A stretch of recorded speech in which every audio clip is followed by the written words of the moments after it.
last year there's a kid who was in school who reached out to me. Basically, he was building Grammarly for developers. Think of it like help you with coding, right? And apparently, it was just an email conversation, a couple of threads that went on. I helped him launch. He ended up getting 200K users, ended up raising funding from investors, and now he launched again last week. Like,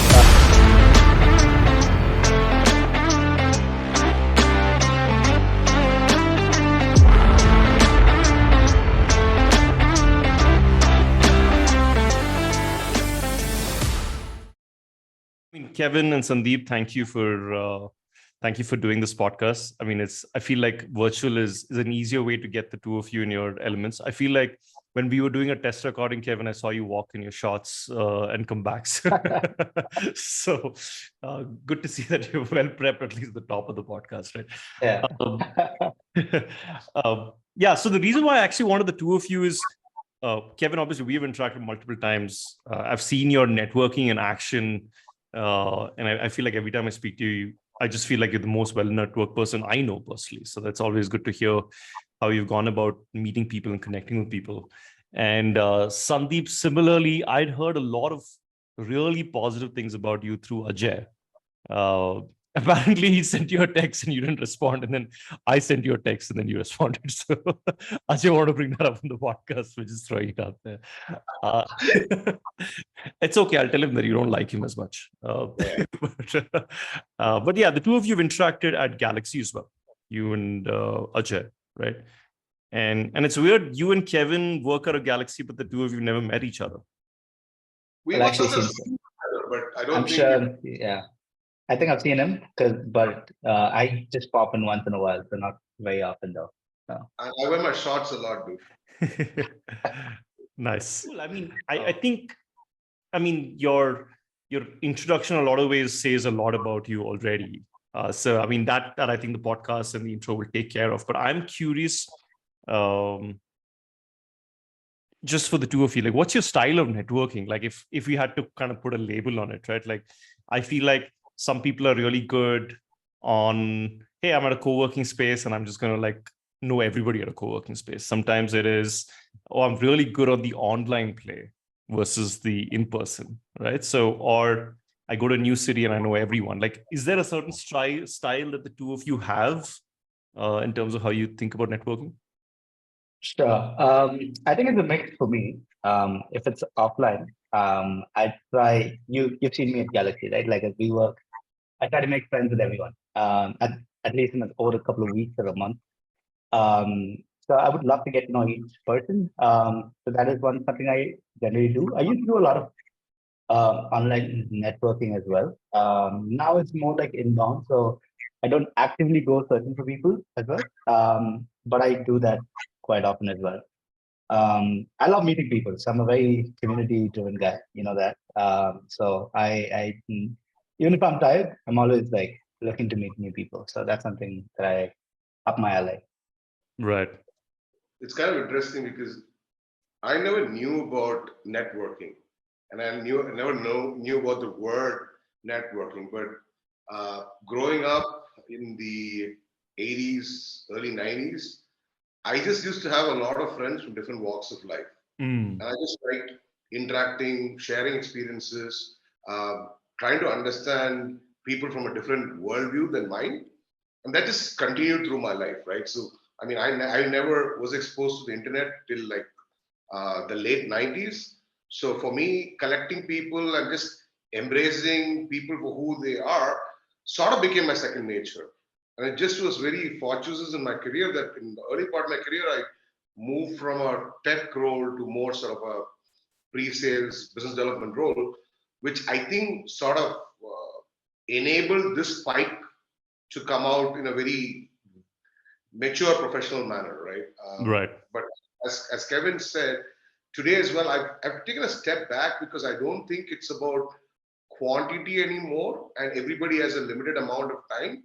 Today, I'm just trying to nurture the relationships that I have and add value. And it's not possible when you're trying to meet a lot of people. So there are specialized inbound opportunities that I look at, but there is no particular style because the terminology didn't exist from when I started, right? Right. So that's my take. But how do you think about creating value when you meet someone? Is it always because I've seen the two of you do this, and I know good networkers also. It's you rarely make it about yourself, right? A lot of it's about let me shine that mirror on the other individual. So, how have you, rather the two of you, thought about creating value consistently for others? For me, it's always been, I read a lot. So I have a lot of data and insights on a lot of things related to the ecosystem, tech ecosystem, right? So primarily, most of my networking is around this space, tech and startup. So a lot of my style of networking is more like value addition, right? I'm always looking for, hey, I'm speaking to someone, who do I connect with this person? Who can I connect them with, which is going to help them move to the next stage, even if without them asking. And there is no, seeking something in return back, right? It's just like adding a lot of value, and I keep doing that.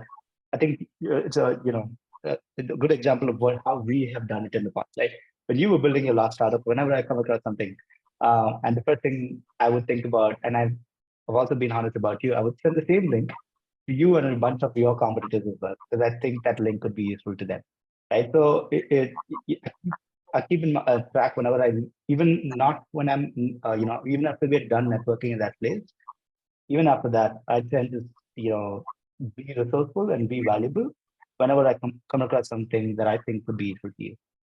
Right. And I'm assuming, Sandeep, you think of the value similarly, I guess? Yeah, I think I kind of echo most of what Kevin said.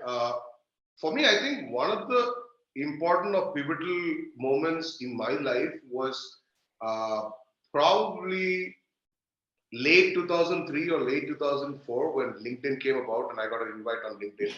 And I got on LinkedIn when LinkedIn was 18,000 people, 700,000 people. That's because of one of my friends from Silicon Valley and et cetera, et cetera.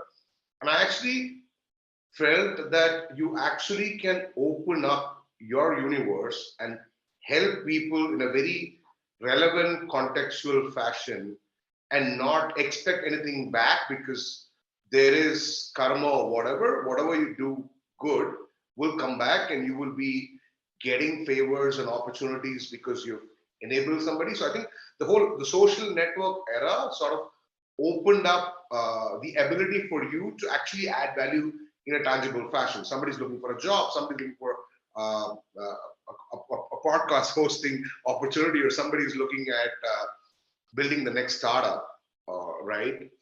Or getting through a specific company. That social networking and professional social networking was very seminal, in my point of view, to enable people like me and Kevin to kind of quickly add value, even if it is for an introduction, even if it's a one-liner, even if it's like a WhatsApp group, whatever. It's very quickly we are able to seize opportunities and enable people to get to places or knock on doors which they felt never existed. Right.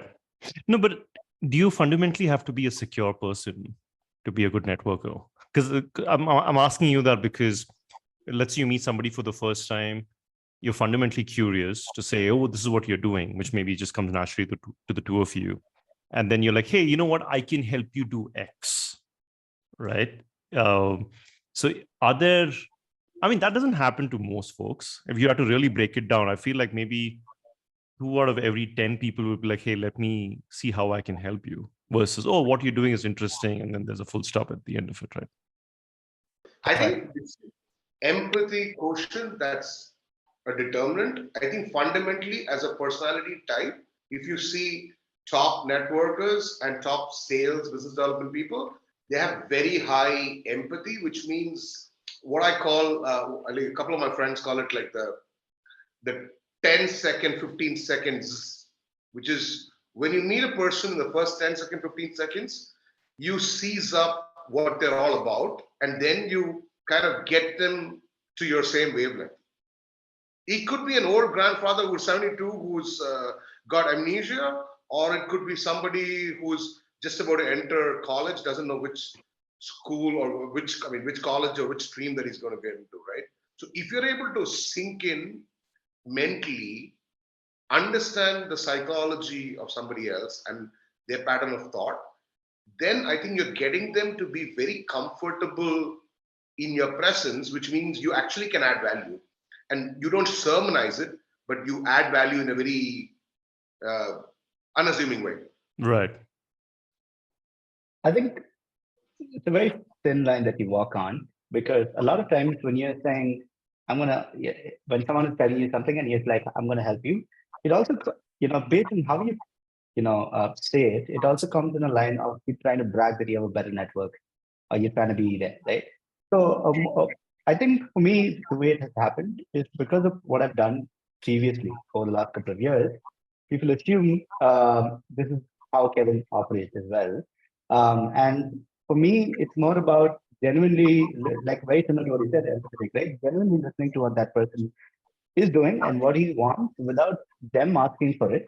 And because of all the data points of people that are in my network, I'm able to connect these two nodes or needs, and then say, hey, by the way, I think this is something you should do, connect with this person in a very genuine way. And it's also about, I think it also depends on the voice and tone of how you say that too.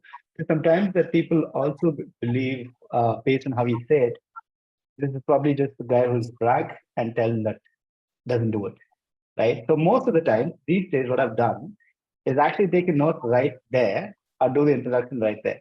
Because, so for example, I was at a Strat Mixer event a couple of over the last weekend, a couple of days back, right? There were at least 50 founders there. And everybody's like, when I meet at least a couple of them, I knew I could help them out or with someone or with something. So the first thing I did is either get the number down and either ask them to send me a hi. So I remember who I met, or I email to their email ID, or I send their website to myself. Then after that day, I connected back and said, here's how, here are things that I can help with or whatever that they ask for, as a good reminder. So that way the context is also done. You're doing it right there, which also, it's like a to-do list for you to go back and do it again. So that's Right. something I started doing. And His are you numbers, think? no, Sorry, his good. numbers are boggling.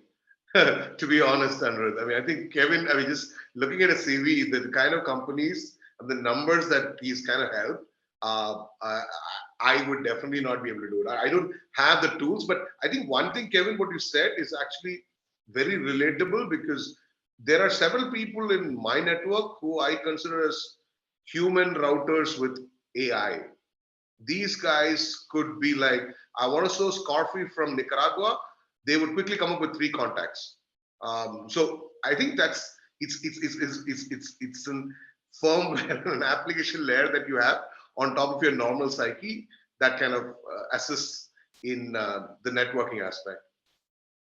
So I think Right. it's also become like more like a habit for me, because of the way I've done it over the last couple of years. I'm applying it in a way. Hey, how can I help this guy before even I speak to that person? And not trying to brag it. Just that's a very natural intention of mine whenever I meet someone, even if they are not related to tech these days, right? Because of the vast amount connections or information that I probably can help them with. Yeah. And I've seen this, and this is another guy, Suhas, also, right? Like the guy who runs Product First. Like I've seen a lot of you will ask for nothing in return, but just somehow because you're the node, let's say across hundreds, like if you decided to ask, or if there's anything that flows through you, I think there's a 2x that comes back in whatever form, right? Whether it's access you get, whether it's people wanting you there by your side as an advisor, whatever that be the case, right? So yeah, so that's why I asked you, like, do you need to have like an abundance mindset, or do you need to fundamentally feel secure to be like, hey, I'm going to keep giving back because it makes me happy, versus, oh my God, I gave away this information and now I'm going to lose, let's say, a possible transaction, possible money. And to add to that, tell me, is when do you decide, hey, I'm going to monetize this, versus, hey, I'm just going to give without asking for money? Like there can be some circumstances like that, right? Has that ever happened in both your lives at all? To me, see, when I'm helping a founder, I think of myself as a founder, right? So fundamentally, I think it's unethical of me to try to make money of another founder when I'm trying to help that person. But of the last couple, years, right after around 2020, when I started my last company, um, I felt like one of the things I should stop doing was stop getting on calls with everyone. So sometimes people want to speak to you about, hey, launching on product. And it's kind of hard for me because I get reached out by at least 70 to 100 companies every month. Very hard to get in calls with everyone. So one of the things that happened that year, around that year, was Product made me an official mentor where people book a time to speak to me, to get on a call about Product.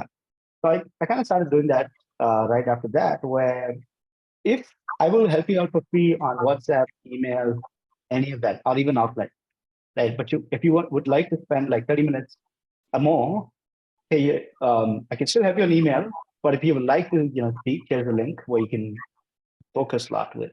So that is something I've done. But any other kind of, help has always been free. I think my time counts for something. If they need a lot more my time, but everything else, I do offer it for free, including helping them launch and product content, connecting with people. I don't think that's ethical of me to, put a Right. number to. So I think Anirudh, over the last maybe 12, 13 years as an entrepreneur, investor, and probably somebody who helps companies with biz dev, the one thing that I've sort of learned, probably in painful fashion, is I have to be more judicious with my time, right?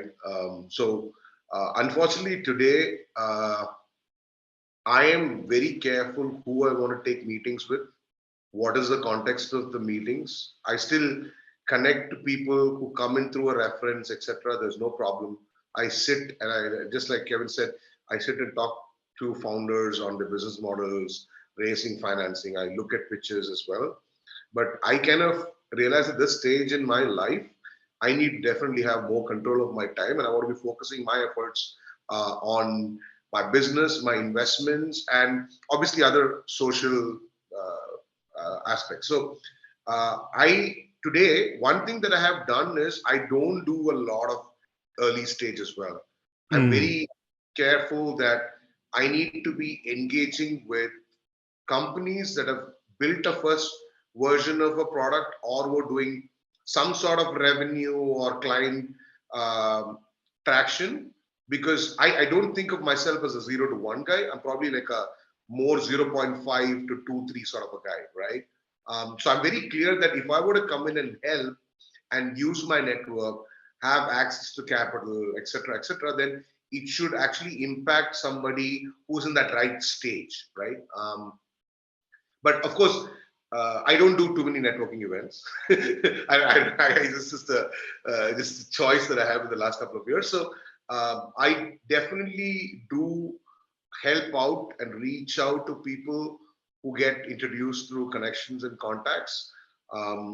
I take meetings with companies that are probably in the sweet spot where either I will be able to add concrete value, or they're at the right stage where either with me or through my business, they will be able to get to the next level, right? I don't want to waste anybody's time at Yeah. this stage, pretty much.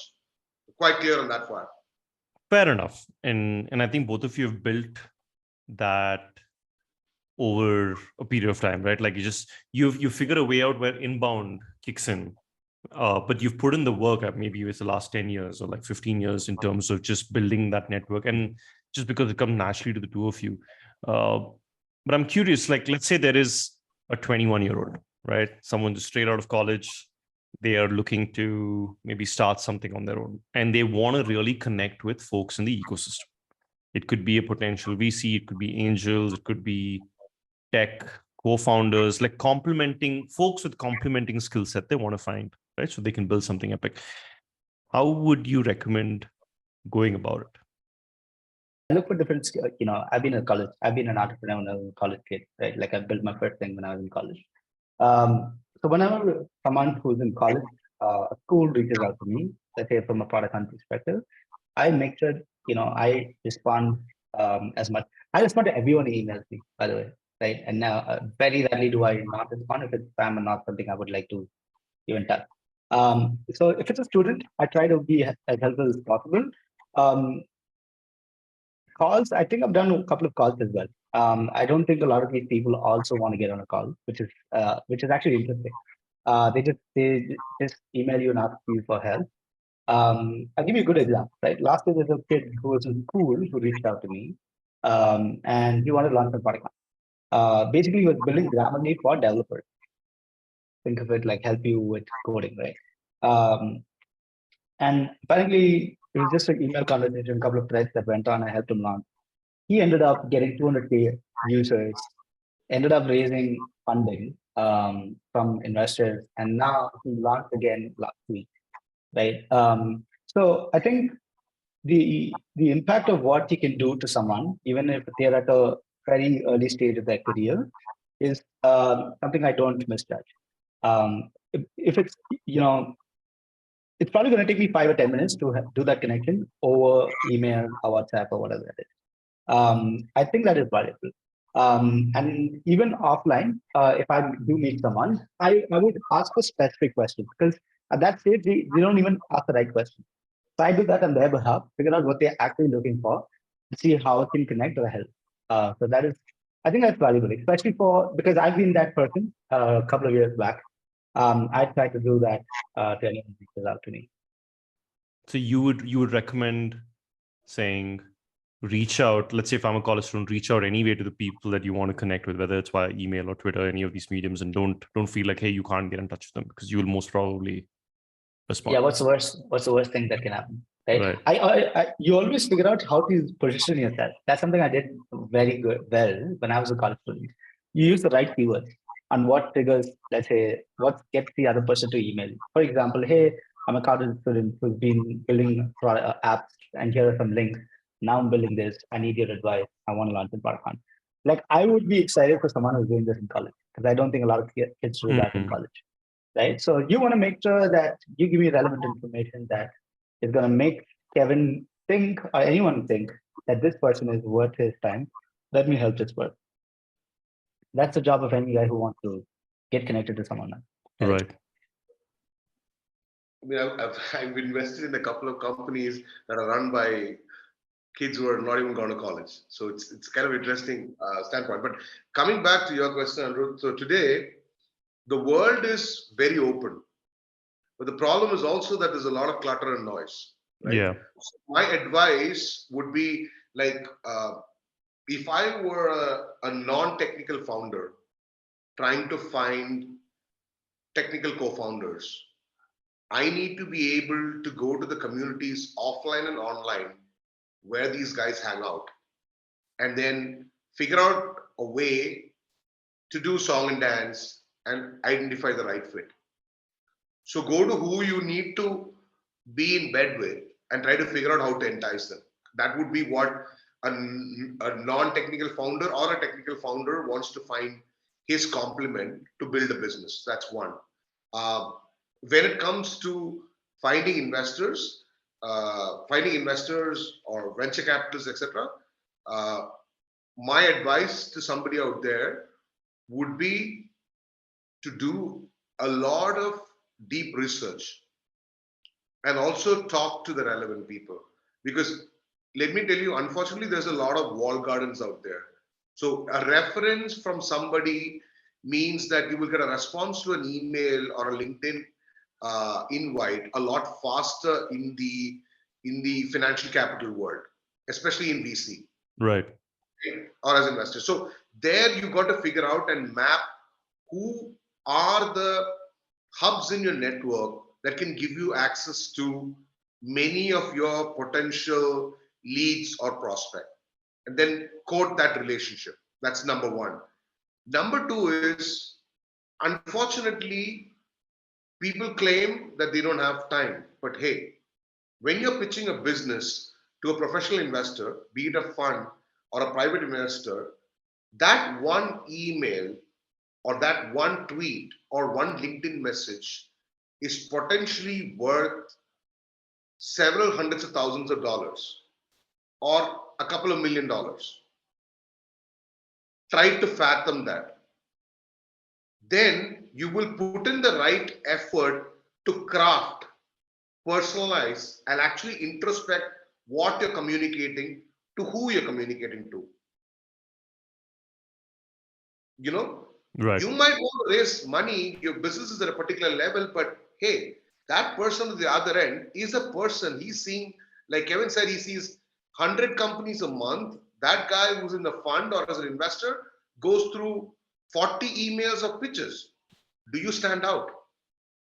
Which is the same thing that you need to use if you're trying to find a job. If you are a designer at Uber or UX guy at Uber and you want to go into the next hot startup, how are you going to project yourself apart from the fact that you got a LinkedIn and you have played a role at Uber?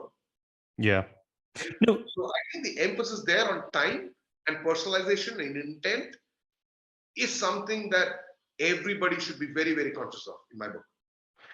Yeah, and fair and well said in terms of like put a value. Like if you put a value on it, like then you'd really think deep rather than frivolously sending out messages and be like, oh, I didn't get a response, right?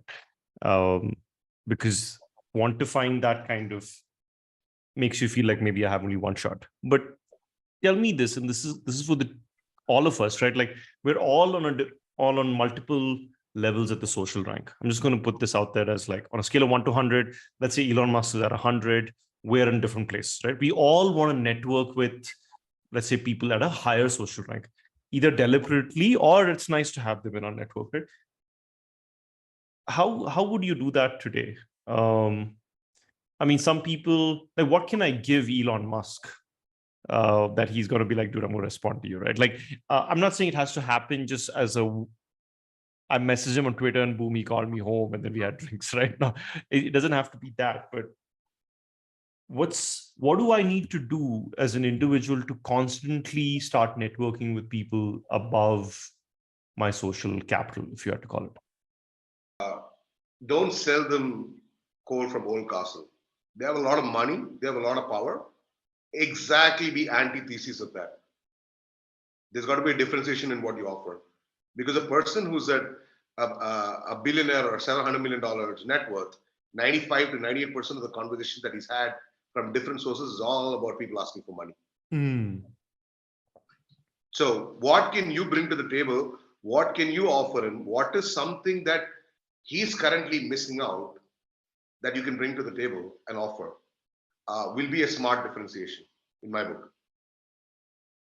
And sometimes it's just about being yourself, because I've got a couple of friends who are not the most heavily networked people out there, but they're probably 4 people that they're really in touch with, and I can't name them because they're like really, really big, and they don't really care. It's like I can have my own samosa and tea. I don't have to depend on anybody else. And that's the reason I get hurt.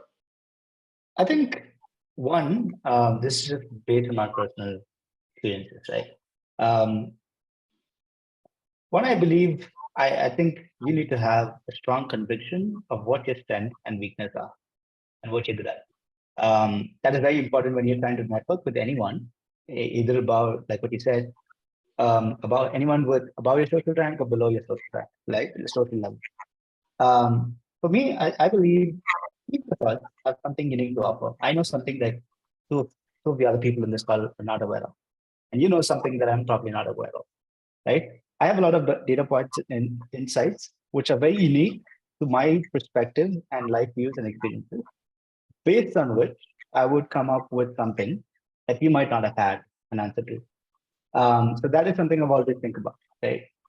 And very similar to what Sandeep says, it's never about, I mean, when you're looking for how do I add value, you're only thinking about that perspective. You're not trying to receive something.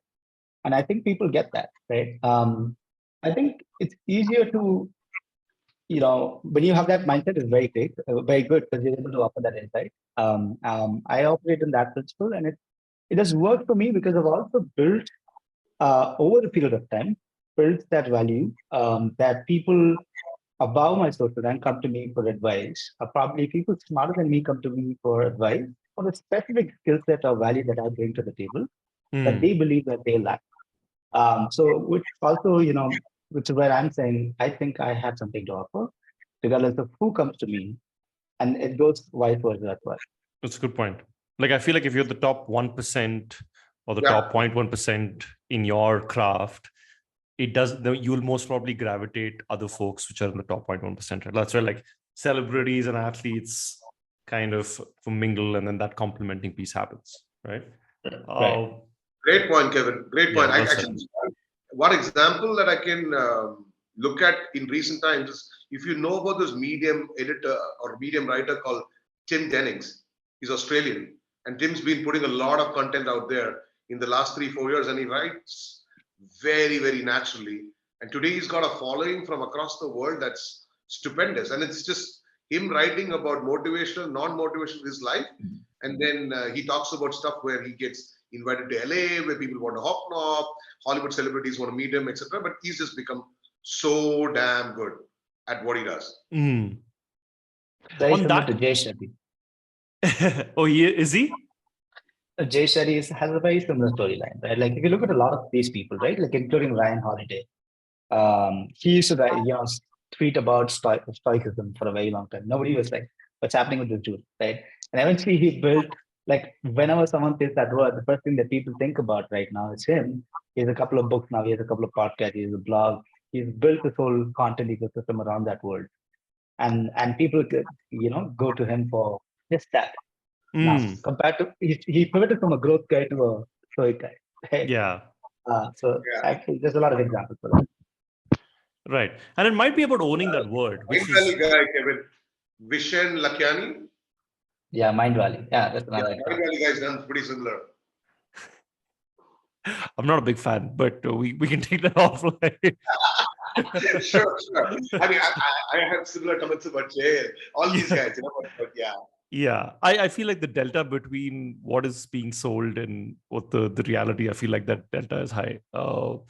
But and it can be a little in your face, but that's besides the point. I think to your point again, Kevin, I think all these folks who start owning words, right? Like Ryan Holiday, which is stoicism, or ego is the enemy. I think Gary Vaynerchuk, which is hustle. I think maybe for you it's product hunt, right? Like if you own that word, even this guy, Vibe of Sisinti, right? This guy, like if hey LinkedIn, I want to grow my brand on LinkedIn.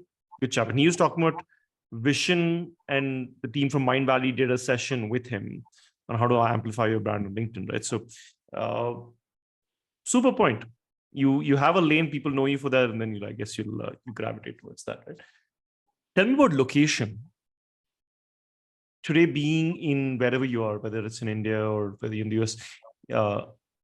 If I was, let's say, moving to, let's say you were talking about moving to Dubai, right? Like you've been super impressed with Dubai. If you had to network in Dubai from scratch, because let's say you don't know too many people, how would you go about it? And something similarly, right? Like, let's say 3 to 6 months from now, you're going to move to a country.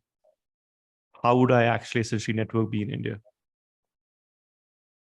I think the world is flat these days, and always been that for a while. And it's just that we discovered it, probably much better in the last couple of years after COVID.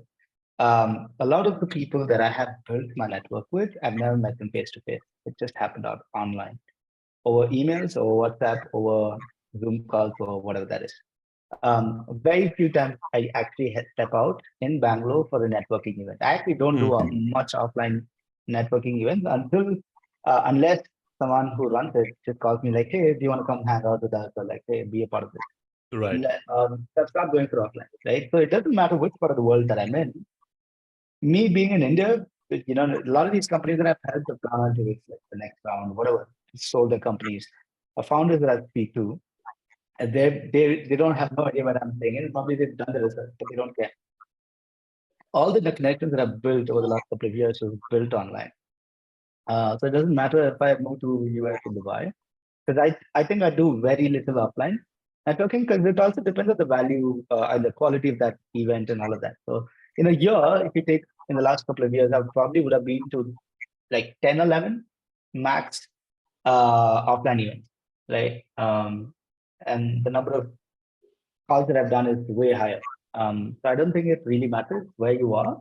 What matters is what you offer and how we get people to how we connect with people online, and how people discover you for the value that you're offering. At least from my experience. So I think I'm a little different in this case because I've had the exposure and I've lived in a lot of places across the world. I used to do BD in Japan and Singapore, and I studied across a couple of places. Lived in Singapore for about 7, 8 years. I have a set of international friends, some of them associates. So I have a reasonable non-India or pan-global network to start off, right? So if I would hypothetically move to a place, I think there are people in my immediate network that will be the first ports of call. I do like meet people when I travel, people who I know for a long time. That would definitely be the first safety net. I would get to know other people like-minded through them. That's one. Second is, I think Kevin's well aware and you're well aware. For example, if you want to get into the startup ecosystem today, anywhere in the world, there are enough groups, networks out there, online to omni-channel ones. So you can tap several of those, go to a few events, and I think you will kind of be plugged in or wired in. And even at the social context, if you want to play football, do yoga, etc. Today, a Yeah. lot of that has been siloed out, right? So I don't think it's you don't have to start from scratch anywhere like it was like maybe the early 2000s or the mid 90s. No, fair enough.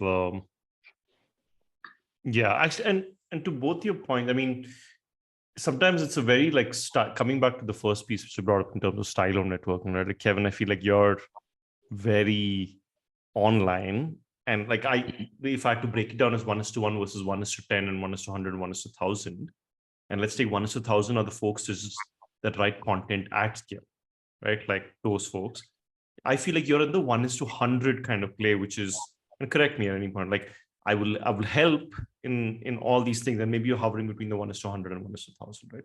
So maybe it's also about like finding your own style, right? Like I do want I don't want people to be like, oh, Kevin does this, so like I should do it as well, because and it doesn't come naturally to me. I feel so uncomfortable, right? Like uh, I've seen some really good networkers who are just like they know 10 people, but they might know like 10 really solid people, right?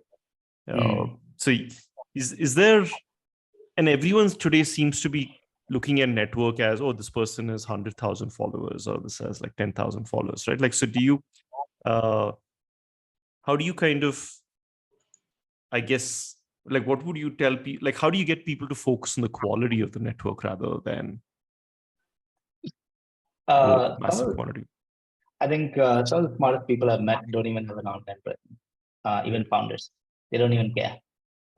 They don't care for social signals. They care for impact of their work, right? And they believe that the people that need their advice or support will find it. So some of the smartest founders and who made a lot of impact don't even have an online presence, which is something I've learned. I used to be very active on social media, right? I used to be the guy who used to be tweeting out every single day. And I stopped that completely because I don't think it helps in a way. For certain people, it helps to do that, you know, every day, build that online brand and build that following.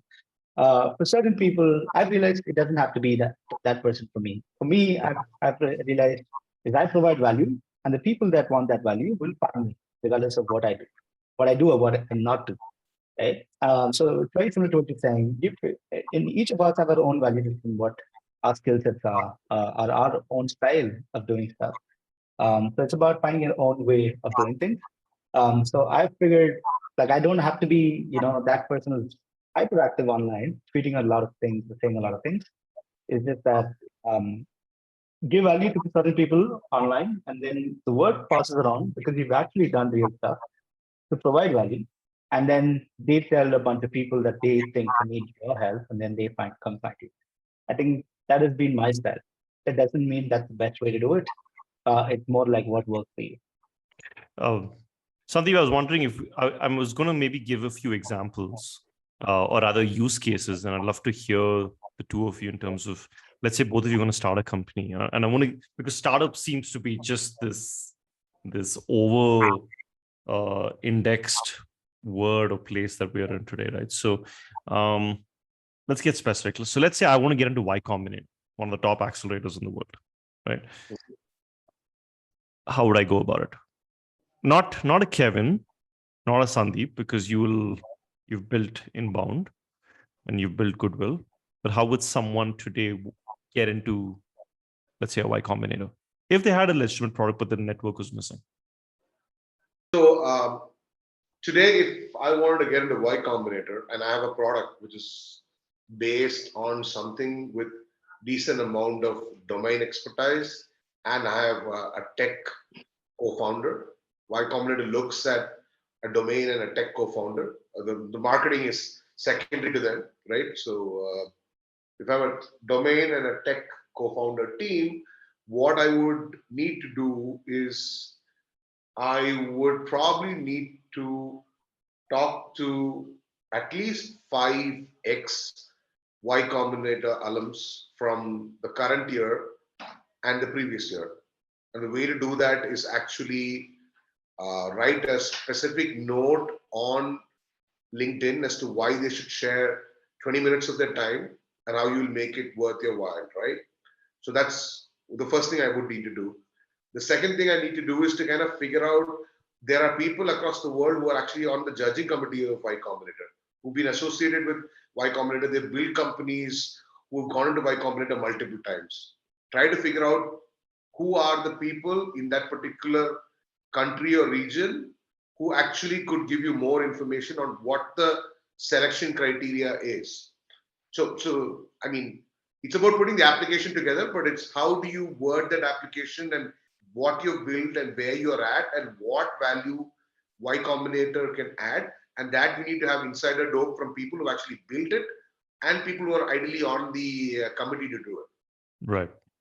After you do that, you probably have to get one guy who sort of becomes like a good friend, who you can have a beer with, right? That guy needs to review your application before you submit it, and then you sit and pray for the best. Just to add on to what Sandeep said, so there's a very straightforward ways of doing it. I'll give you a good example from probably my experience way back when I was finished college. I got funded by Finder Startups, which at that point of time was the number 2 accelerator after YC. I was one of the first investments in India, and I was just a kid out of college. Zero experience. So was my co-founder. We were both out of college. We did not have even actually have a product in place. We just only had design when we met the investor. But we did a whole hustle story of how we got. I think it's probably a long story, but I think we've spoken about this, I guess, where we built we displayed traits of what they were looking for in a founder. Just to summarize it quickly, what that whole thing was. I basically built. I realized the investor was meeting a lot of smart people from different cities in India. I built a deck, a pitch deck in the form of a book, customized it to all the 4 partners at that firm, and I made a journey from Chennai to Bangalore. Kind of like look, he never said yes to the meeting. I used his tweets geolocation to find where he was staying, for example. Very talky.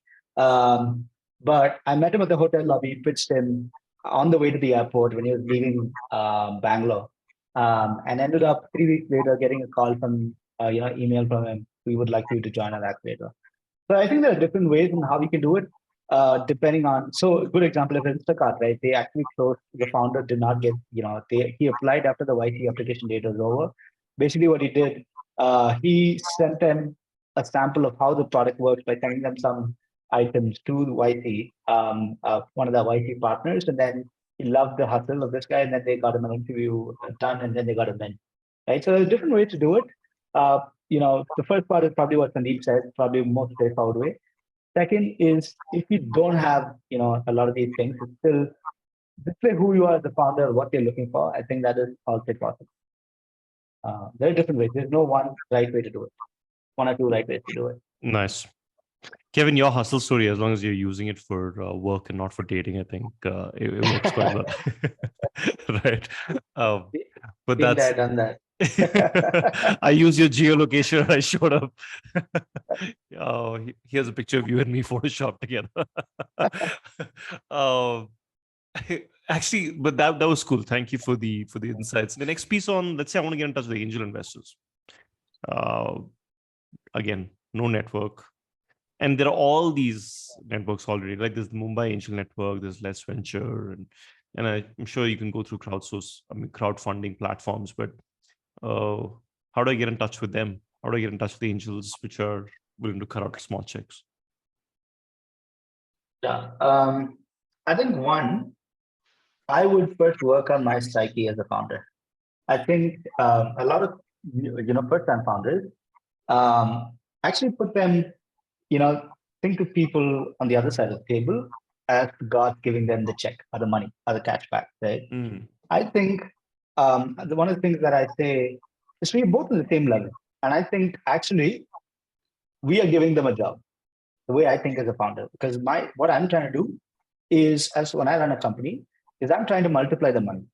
And I'm trying to do them a favor by letting them invest in what I'm building. I'm not being arrogant here. This is the way I think about it. So when I think about it from that psyche, I think it's very important as a founder to come from this perspective. If the other person is not doing a favor, both of you are helping each other out. Yeah. We are partners in the agreement in this journey. That is one.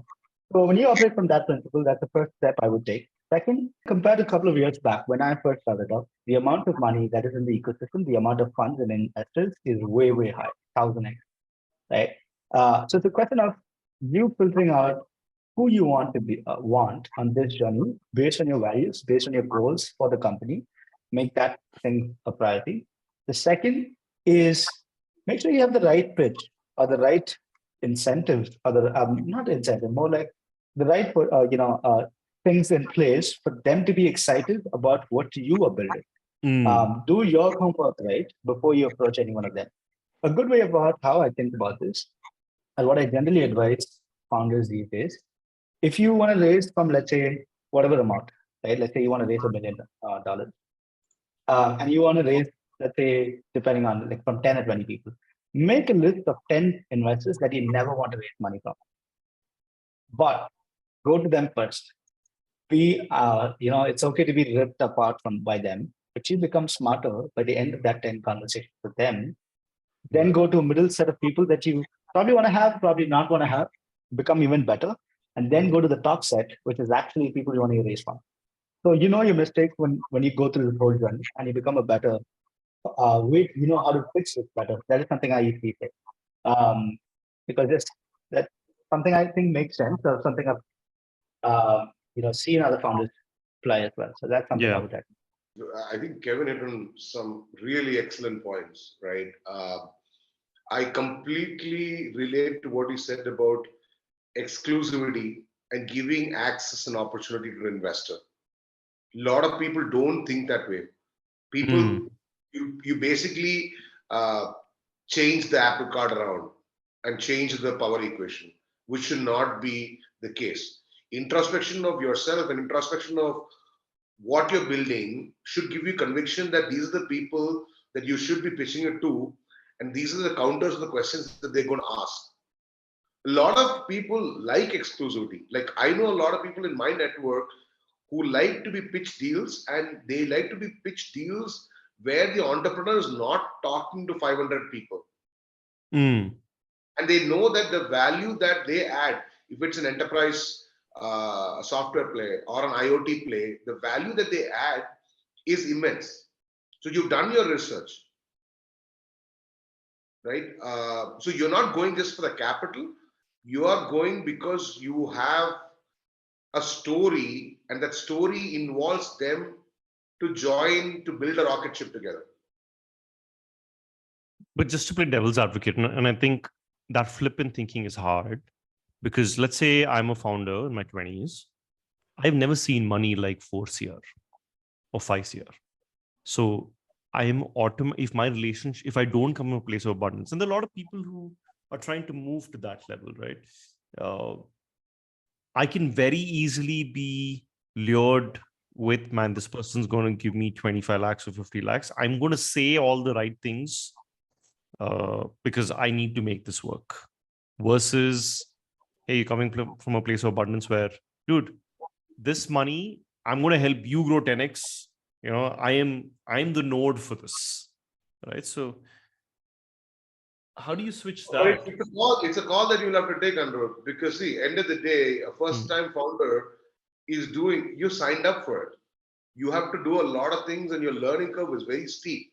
But sales to your potential investors, sales to customers, sales to employees, and sales to vendor partners are personas and hats you need to put from day zero or day one. So I think like what Kevin said, don't go to your first set of prospects Yeah. initially. Put the really good ones after you have met the people who are going to tear you apart. You're going to meet the middle ground guys. I mean, look at the example of. I think this has been circulating around the media for a long time, but look at what a Canva has done. I mean, a Canva raised venture capital from Silicon Valley after they got like 100 plus rejections from venture capitalists in the valley, right? They built something, people are paying for it, still they got rejected. So this the level of perseverance that you need to have as a first time or a second time founder is very high. First time founder, the barriers are a lot higher.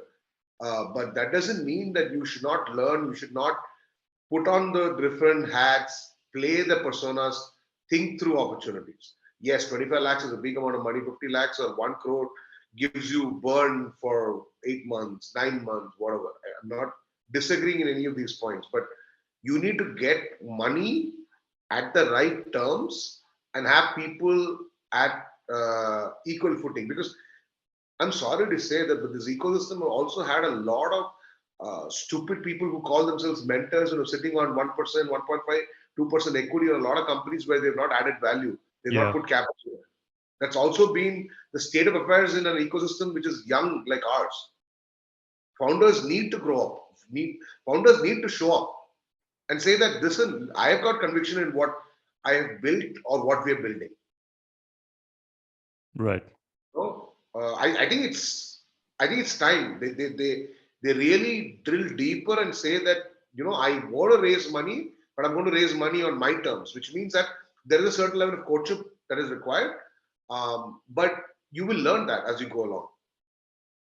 So just to add on to that, one of the reasons I said make a list of people that you don't want to like raise from gives you that practice ground to build that confidence, to build your narrative, better storytelling, or to figure out what is the best way for me to push in a brand, get uh, the idea across, the vision across to the other person sitting on the other side of the table. So that is one of the reasons that I work with a bunch of people that you don't want to raise money from. So you become confident with that process and go to the ones that you want to raise from. It's a good act to get to that state.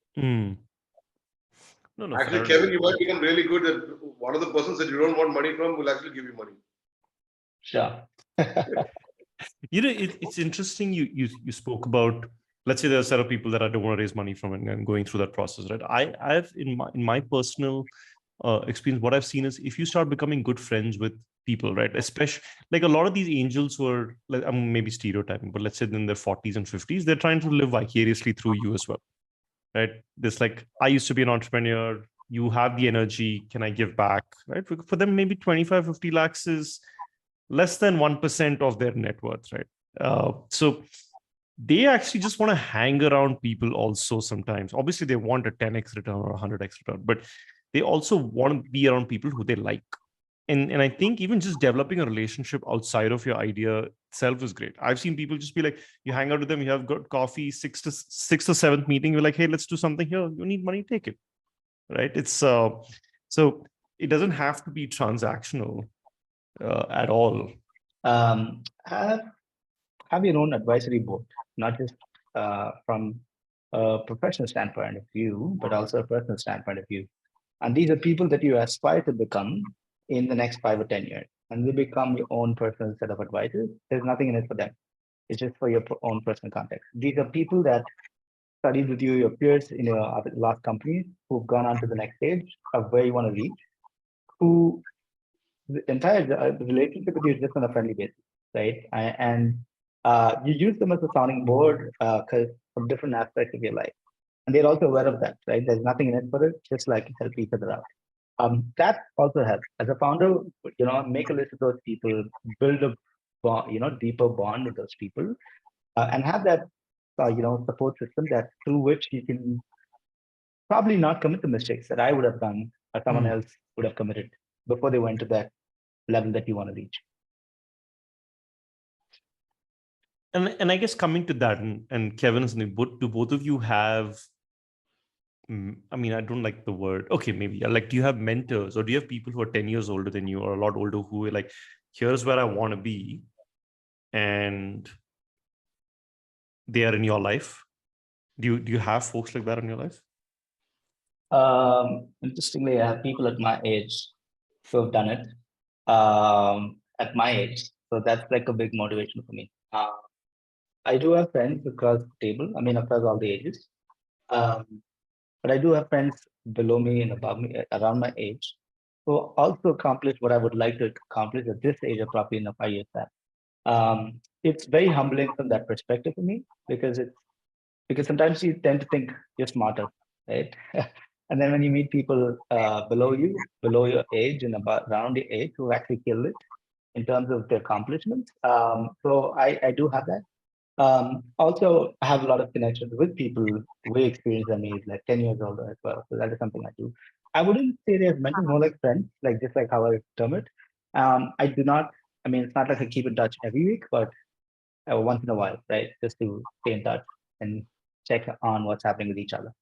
I think it's a very important point that you hit upon. I mean, I would recommend people to have, especially if you're building a startup or a business, it's very important to have, like Kevin said, an advisory board or just a couple of mentors who you can talk anything about. You can talk about the best day, or you can talk about the worst day, the contact you're supposed to get. So for me, I actually didn't have too many people. I did have a couple of people post business school, maybe early years of my startup life. I had a couple of mentors who were very senior, 10, 15 years more experience than me. One was a professor of mine from business school. Unfortunately, I lost both my mentors. It's quite sad. But these days, I have a sort of a strong support network of people who are either building companies or investing in companies, or people who are very relatable, who I can talk to on a regular basis. So that's sort of my support structure. Similar, actually. I feel like in terms of support structure, there is the tight family, and then like the friends who are also kind of, you end up somehow gravitating. And if you're lucky, you have friends who are also building stuff and you're also building stuff, then you have a safe space where both of you can share, right? And I think that your quality of that network needs to be really strong before you get to the peripheral things, I feel. And I think people don't talk enough about that. Cool. So I think so we spoke about angels, we spoke about mentors, and I think maybe it's a similar play. But if I want to get in touch with, let's say, a micro VC, right? You have a lot of these that are coming up today. You have your Ryan Hoovers of the world. You have Vaibhav, I think Dom Kumar, I think that's his last name. But like, people are running $20-40 million kind of funds where actually a lot of entrepreneurs want to connect with them. And they're also quite active from a content standpoint on LinkedIn and all these platforms. What's a good way to engage with folks like them? Now, good question. Now, a person like Vaibhav or any of these micro VCs, right? They're anyway pretty active on content on LinkedIn or Twitter. So that's the very obvious thought of how you can DM them in the context. The two other ways that you can get through to guys like this, again, active micro VCs, there's a list that gets populated. A lot of people have that list, and it's shared around in the ecosystem. You can find out how to get through people they've already invested in. So several of my portfolio companies have raised money from Better or Titan or whatever. So any guy who's gotten a check from them will know the hoops one has to go through to get into the right decision maker and what stage you have to be at. That's number one. Number two is these micro VC guys are so active and aggressive, they can't support the company post fund infusion, but they're active at a event stage. So you can actually run into a lot of them at events. I don't know about the online thing that Kevin will probably shed more light on, but I know for a fact that offline, whether it's a seeding event at a state level or a deep tech event organized by NASCOM, you can encounter a lot of them. So you just have to show up with the right pitch hook at these events. I think on top of what he said, I think there are different ways how you can get people to come to you, right? Beyond what he said, where you go to them.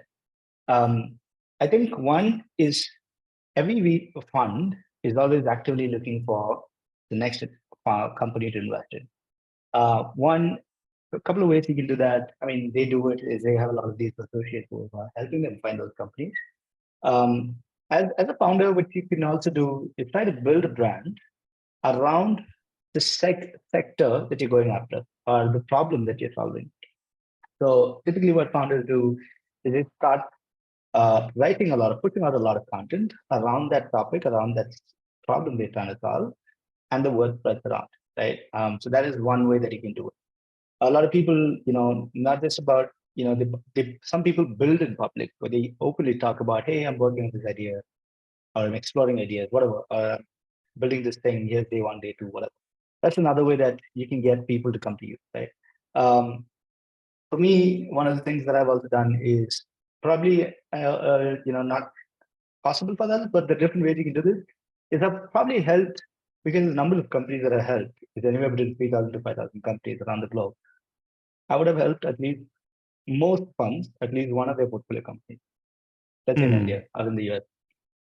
So it's also having a conversation with their founder. The word also spreads around, right? Like when I help that company and that company says, this guy helped me.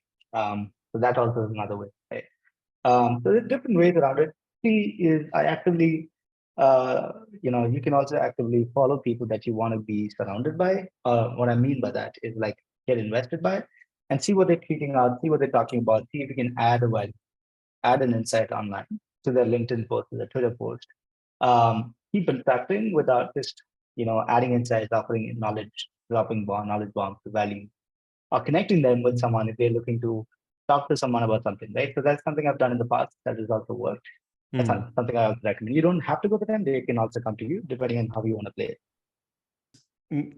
It's funny you guys are saying this only from a place of, because these things come very naturally to the two of you, right? Like helping and like connecting and like and being, I guess, very top of the funnel, right? I was talking to a very senior developer, like a techie, who just quit his job recently, and he was like, man, how do I want to build my presence, right? Like I want to start connecting with people. And he's like, half the time I'm only like, he's like, if I go to a networking event, I have a laptop open and I'm coding, right? So like for him, networking is like this alien concept, right? And it's funny, like most non-tech founders want to connect with folks like him, right? Who he sold his last company and things like that. So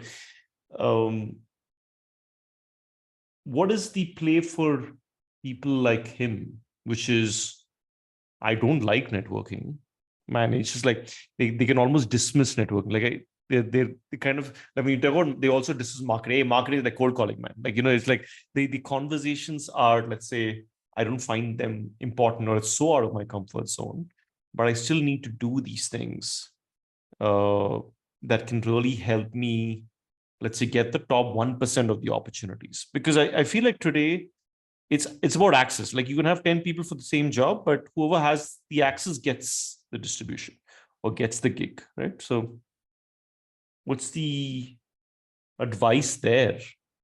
Sure. I can take this one. So one, I think each of us are excited about something that is intriguing or interesting to us. Let's say if you're an engineer, I mean, you can network. I don't know what the context of this. There are different types of networking, right? It could be even to build connections with peers in your own domain as an engineering league or whatever. Just as a developer, right? Is figure out what you're excited about, what technologies you're excited about.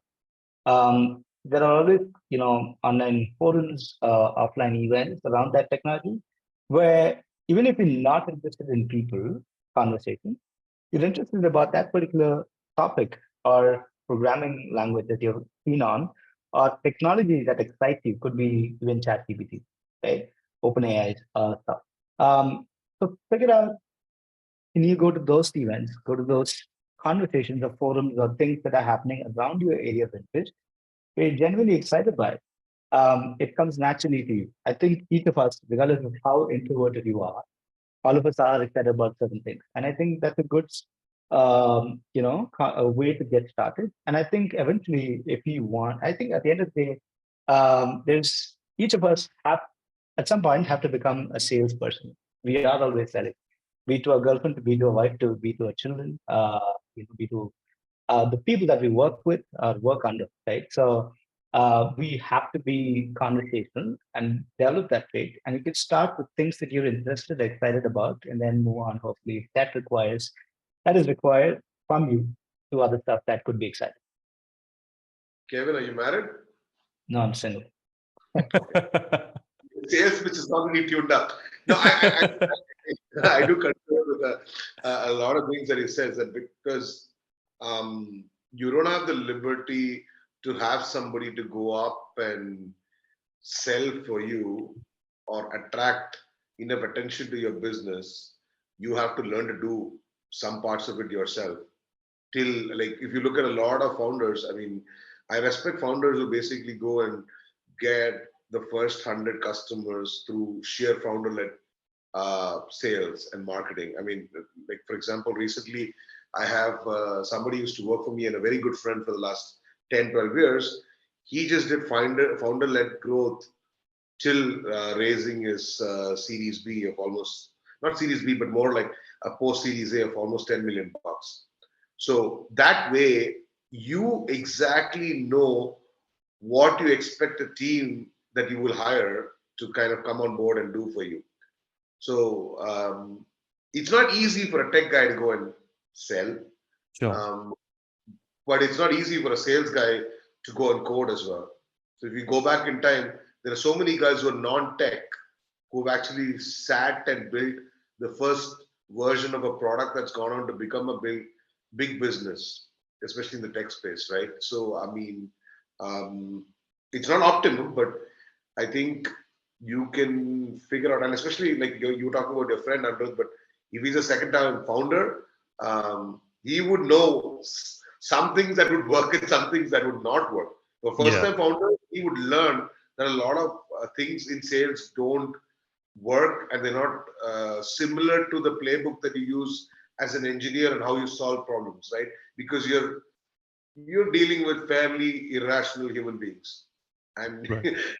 and human psychology, which is very different from if then else or code or calling functions, etc. Yeah. Awesome. Both, I think you brought up ChatGPT a little bit. Have the two of you been playing around with it and in any way started using it, whether it's from a marketing and sales standpoint at all? I used it a couple of times, but I think I've been using it to scare a lot of my content people and SEO people. With I mean, by saying, hey, you might lose your job, or is it more like you sending stuff? It's going to have a lot of bloodshed. Yeah. I've been exploring a lot of tools built on top of it. Primarily looking at, is there any exciting opportunities to build on top of that. I've also looked at a lot of marketing content tools. I know a lot of people using them.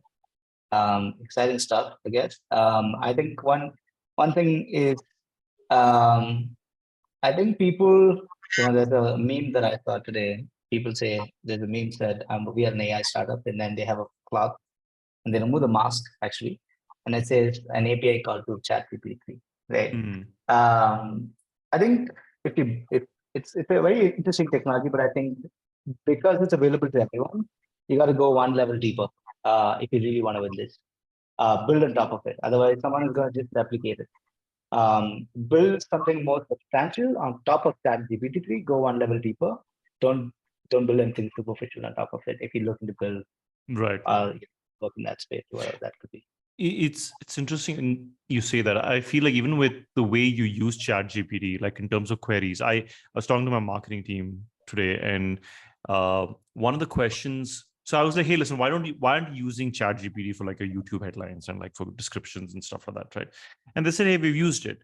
And I think just the difference between saying, hey, give me a YouTube tagline versus, hey, give me a YouTube tagline for the specific topic, which is less than 8 words, which is quite salesy, right? Like you can go as specific. I think a lot of people are not. It's like using search, right? Google is an amazing tool. I'm like, stop asking me questions, man. Use Google, like come up with these answers, right? But yeah, I mean, I think it's interesting to hear you guys. I mean, and how you think you can. Analyzing what are the prompts that you need to give to get the information, right? It's like you need to be really, really specific. Otherwise, what you get, you need to still probably edit, massage a little bit. Yeah, and you have to be iterative. I think a lot of people just give up on the first one and like, oh, you know what? Maybe I don't really know how to use ChatGPT. Right? Like it's like you can essentially train it, which is fascinating. So, but that's cool. Okay, great. So I mean, personally, I feel like we've kind of gone through a lot of these questions. I think I just wanted to maybe, and I think there's a lot of like commonalities, right? Like, hey, do you know somebody? Let's say if it's in the Y Combinator, like how do you get in touch with these startups?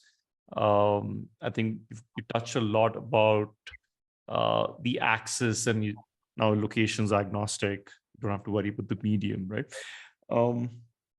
What is your take on a social network in the future, which is based on quality of the network rather than the quantity?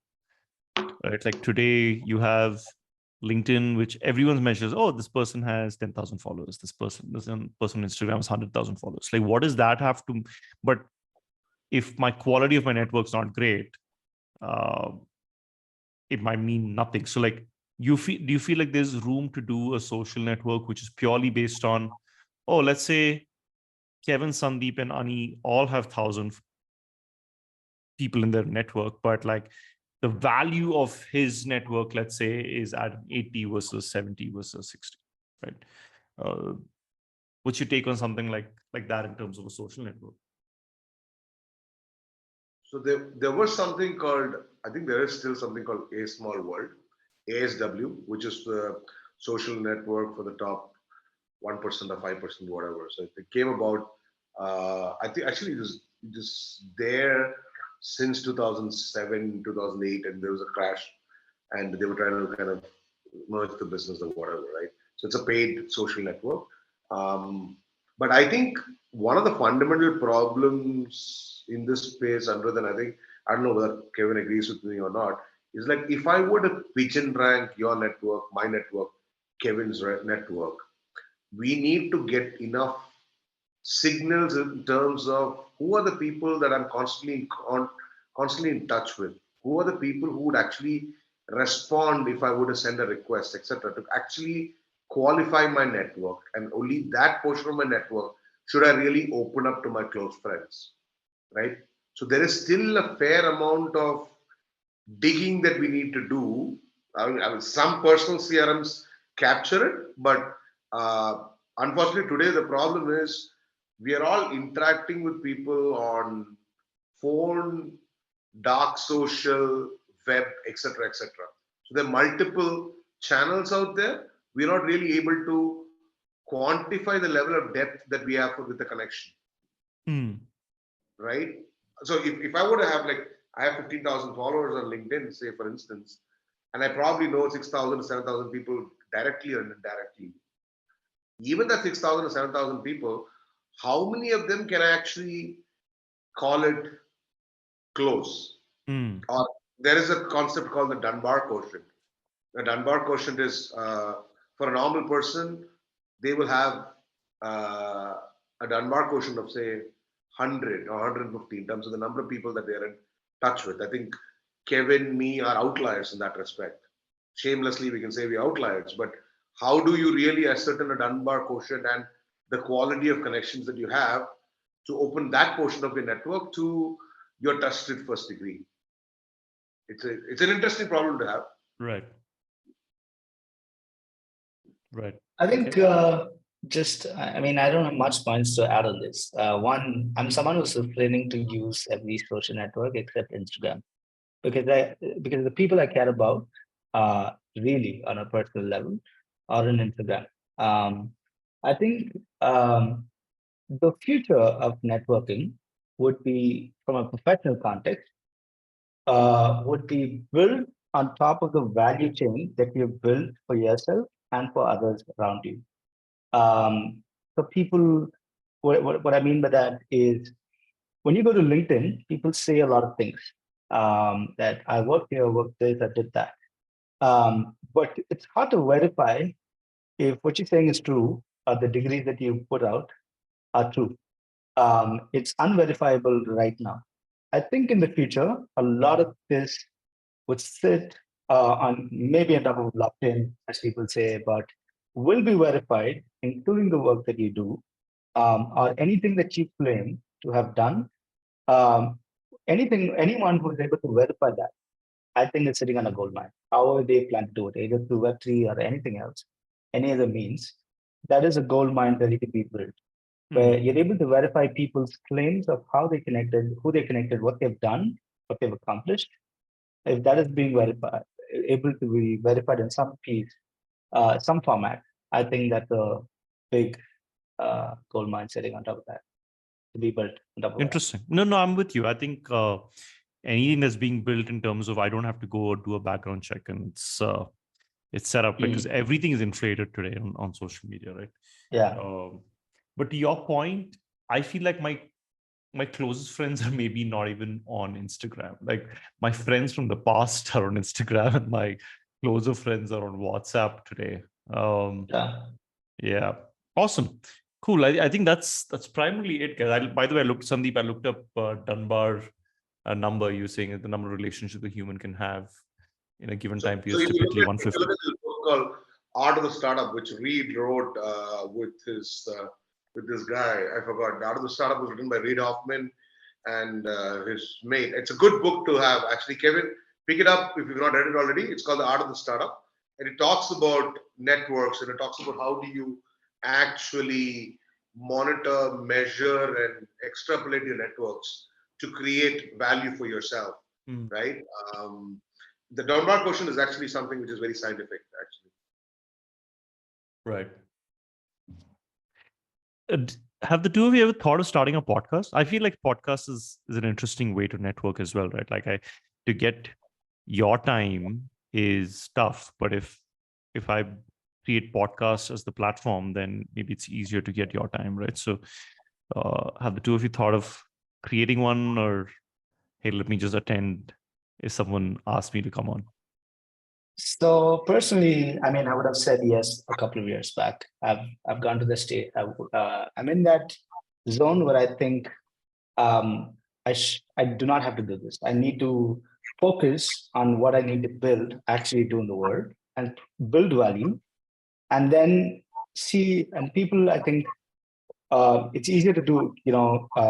I think what happens to me personally, I'm talking from a personal context. I've stopped talking at events, stopped attending, doing podcasts. This is actually the first podcast I'm doing in a very long time, primarily because you are.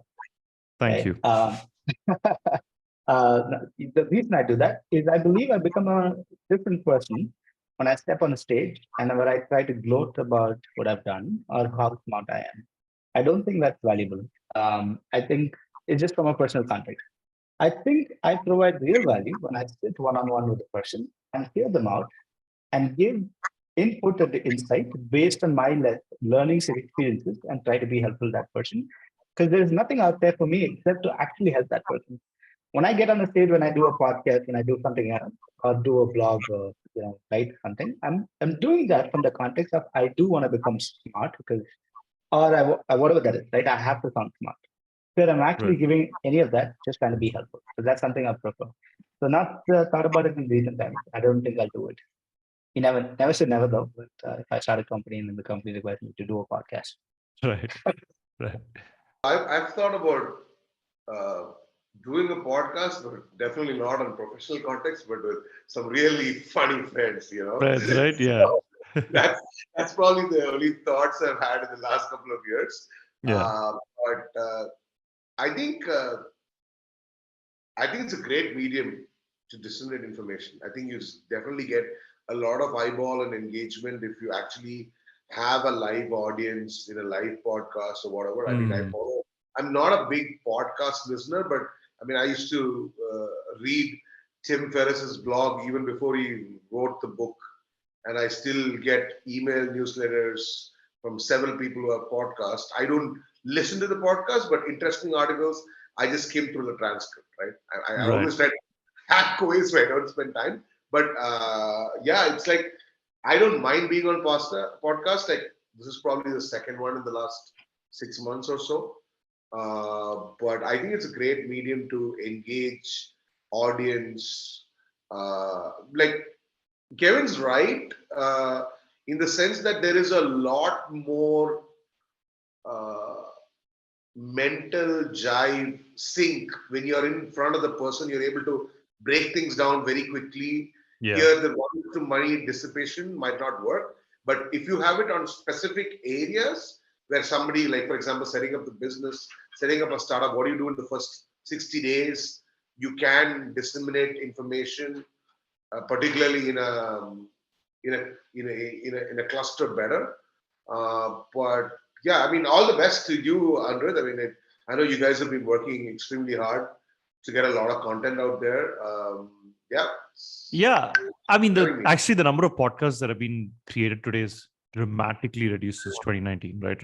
Especially around the pandemic. I mean, it's just super hard to monetize podcasts. So I get that, but the way we're at least thinking about it is it has to be video. Most people will not listen to the whole thing, but maybe it's the easiest way to create 7 pieces of content and to repurpose it across multiple platforms, right? So, I think doing anything video today might be the way to go. Awesome, guys. This was great. Thank you so much for your time. We should do a coffee soon at WeWork. And Kevin, maybe we should do a whiteboarding session now. Absolutely. Cool. Take care, guys.